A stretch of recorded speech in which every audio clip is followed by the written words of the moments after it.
मित्रों, सब्सक्राइब करें हमारे यूट्यूब चैनल गौ माता को और बेल आइकन पर क्लिक करें हमारे लेटेस्ट वीडियो सबसे पहले देखने के लिए। गोबर के बारे में एक छोटा सा विषय है जिसको आपको समझना चाहिए। जिस गोबर को आजकल मैं जिन भी दादा को कहता हूँ या जिस भी नौजवान को कहता हूँ दादा भैया काका, एक गाय माता तो घर में रख लो।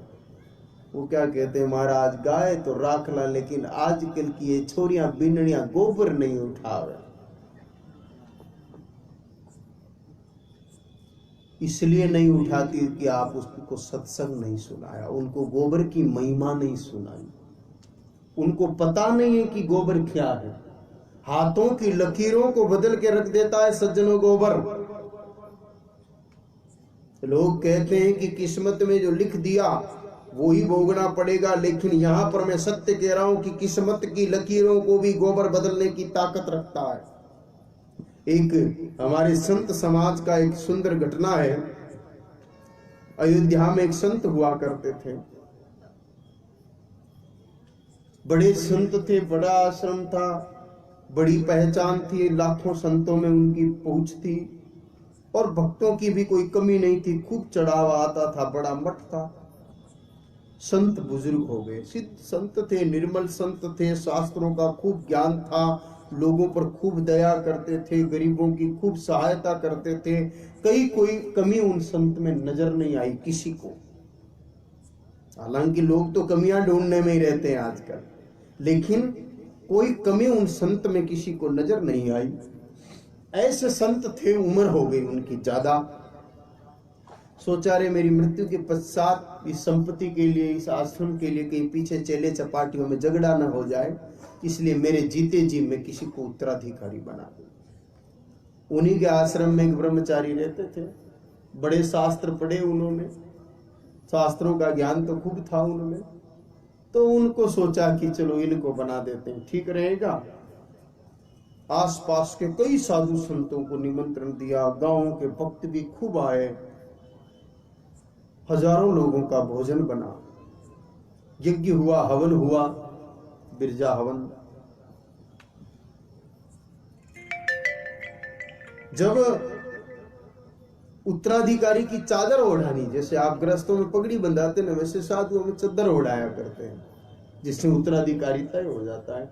चादर ओढ़ाने का समय हुआ तो संतों ने महाराज को कहा, महाराज बुलाओ चेला को, समय हो रहा है, मुहूर्त निकलने के बाद क्या है।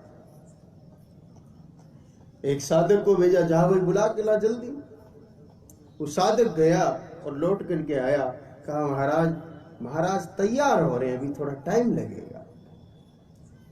संत ने सोचा रे अभी तो वो उत्तराधिकारी बना नहीं है, अभी से तैयार होने में इतना टाइम लगा रहा है तो उत्तराधिकारी बन जाएगा, उसके बाद क्या करेगा। ऐसा व्यक्ति तो ये गादी के लायक नहीं है। सारी तैयारियां कर, लेकिन यहां पर संत के मन में आ गया कि साधु को क्या तैयार होना। एक गाय माता का दूध निकलने में जितना समय लगे, उससे आधे समय में साधु को नहा लेना चाहिए, कपड़े धो लेने चाहिए और तैयारी हो जानी चाहिए कहीं भी प्रस्थान की। ये तो है विधान। साधु बाबा ही अगर ड्रेसिंग टेबल के आगे खड़े होकर के बालों को झटका दे रहे तो फिर तो मामला ही गड़बड़ हो गया ना भाई।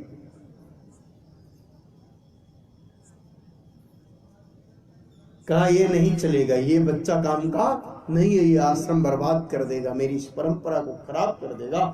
संतों को कहा, संतों आप थोड़ी देर विराजो, में आता हूं। वो गए, पूरे आश्रम का चक्कर लगाया, देखा सब लोग उस उत्सव में शामिल हो रहे हैं, सब आनंद ले रहे हैं, लेकिन एक बालक जो गाय माता का गोबर उठा रहा था, उसको काम ही यही सौंपा हुआ था। संत ने जब से आया आश्रम में उसको कह रखा था आश्रम की गैया के गोबर उठाना, वो अपने काम में लगा था। संत ने सोचा रे ये बालक ठीक है, निष्ठावान है। गए, उसका हाथ पकड़ा, कहा चल। कहा बाबा जी कहाँ चलना है। कहा तेरे को चद्दर ओढ़ाएंगे, तू उत्तराधिकारी बनेगा मेरी गादी का।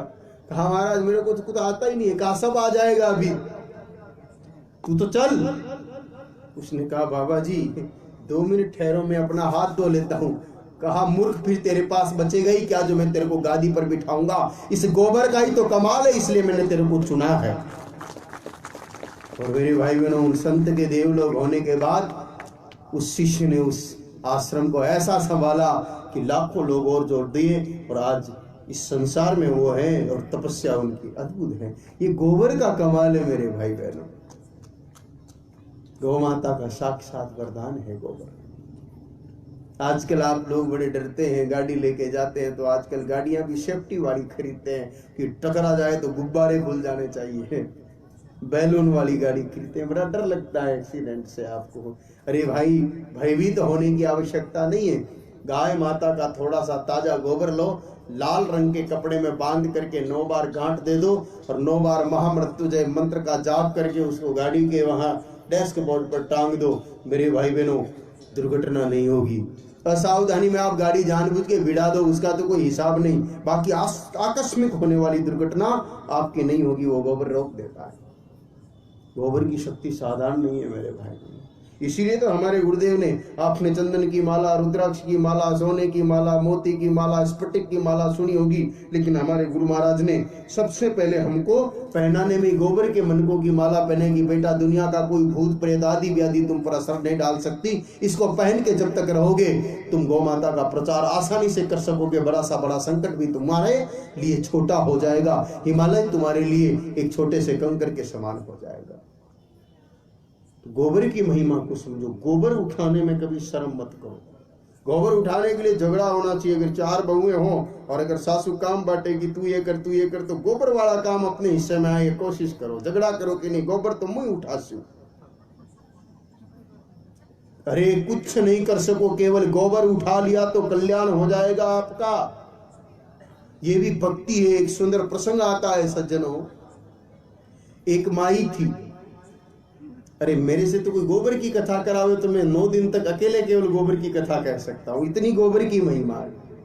मैंने 2-4 जगह कहा, लोग के बावड़ा हो गया महाराज, गोबर की कोई कथा होया करे।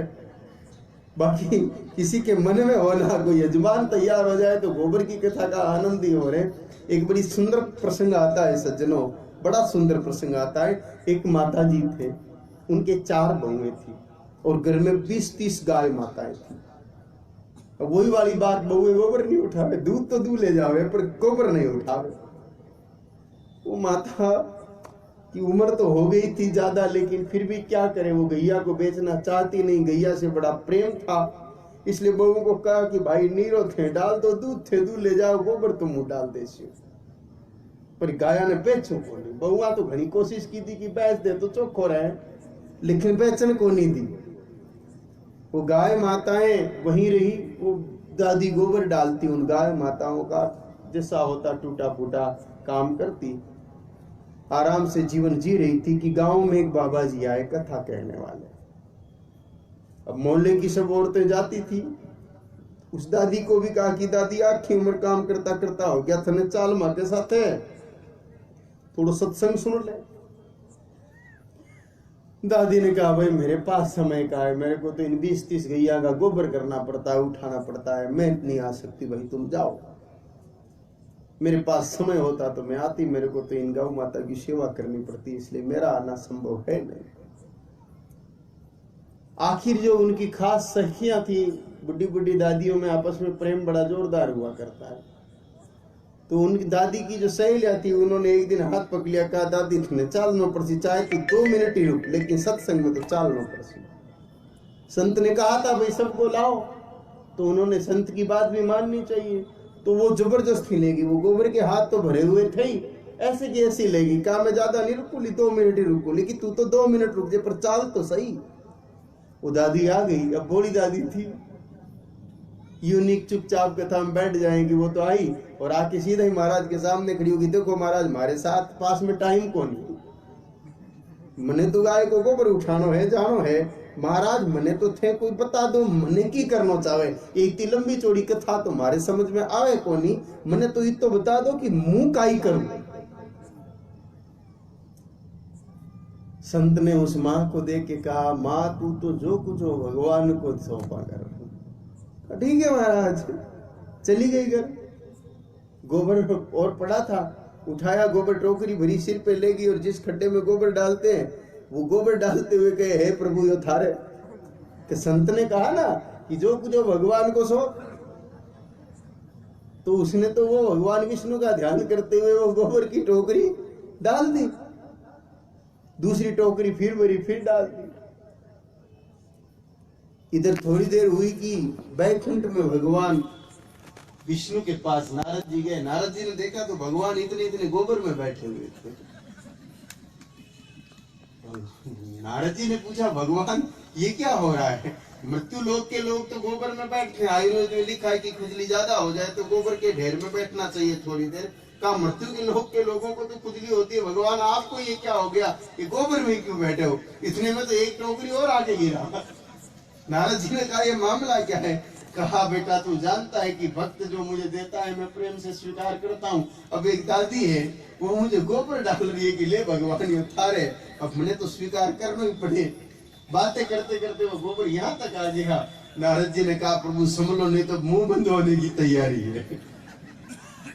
इतने में वो दादी एक टोकरी और भर के लाई और प्रेम से उसने कहा, हे भगवान ये उतारे। उसी समय उस गोबर के ढेर पर भगवान विष्णु प्रकट हो गए कि ला दादी वो मारे। उस गोबर ने भगवान नारायण से मिला दिया, क्योंकि भाव भी था साथ में सेवा का। अगर दुख के मारे कोई अगर बीननी गोबर उठावे भी डाले भी, लेकिन है भगवान यो कोई लफड़ो पाती आएगी हो या हमारी बुढ़ी सास समझे कोनी, गाय ने आगी दे कोनी पाले, इस भाव से अगर गोबर उठा रहे हो तो भगवान तो क्या शैतान भी नहीं मिलेगा।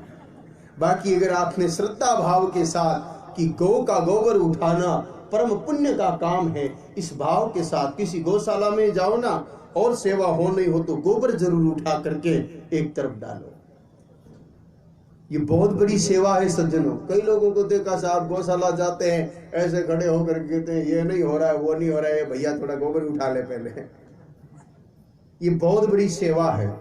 आपसे दूसरी कोई भक्ति बन पड़े नहीं पड़े, मंत्र तंत्र आवे नहीं आवे, लेकिन अगर आप अपने घर में बंदी गौ माता का या किसी गौशाला में जाके गौ का गोबर उठा रहे हो तो मेरे भाई बहनों वो आपके लिए बहुत बड़ी भक्ति होगी। एक दिन भगवान आपके द्वार पर उपस्थित हो सकते हैं। जितने भी बड़े बड़े दिव्य स्थान हैं, इधर आप चूरू जिले में जाइए, सालासर बालाजी के स्थान को अगर आप अंदर से गहराई से देखेंगे, पूरा मंदिर बड़ा अच्छा बना है, सोना चांदी भी लगा है, लेकिन मुख्य स्थान के नीचे गाय माता का गोबर लिपा हुआ है। वो गुमटी जो सबसे पहले बनाई वो गाय माता के गोबर से बनाई गई थी। आवड़ माता ने जब पहली बार हिंगराज माता की स्थापना की तो वो गाय माता का गोबर बिछा के की थी। जितने भी साधु संत हुए उन्होंने गौ माता के गोबर की महिमा को समझा, इसलिए संत अपने हाथ से गोबर उठाया करते थे। तो गाय माता के गोबर से ही मैं पुनः उसी विषय पर आ रहा हूं कि डिलीवरी हो जाती है। ये विश्वास की बात है, आप प्रयोग करिए, निश्चित रूप से लाभ होगा ही होगा। गौ माता से प्राप्त यूं तो हर चीज दिव्य है मेरे भाई बहनों, हर चीज महान है, इसमें कोई संदेह नहीं है। लेकिन गौ